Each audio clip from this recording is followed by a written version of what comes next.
Zilla Imphal District Golden Jubilee Day April 22 Papathe ke kipatho la Jubilee Chairman kahina hin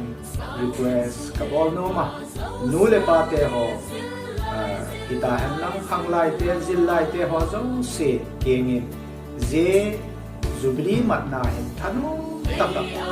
lahung pan che tingun na takin kaung si ahi Zilla Imphal District Golden Jubilee Holiday February 15 at 5 p.m. Alin Anel Zili Chule Zillaya Day Song Sincerely Bridal Lapada Fashion Show MSC UOC Central Choir Jubilee Choir pada Lapo ng Agung Game Widans Academy pada La at the punta taga punta kinang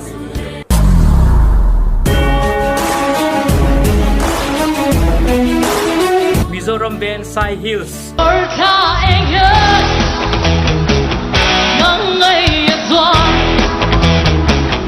Somleng Band Chule TA Imphal Block 10 Performance and Activity Wehe Zilla Imphal District Golden Jubilee Long Dingin Hungan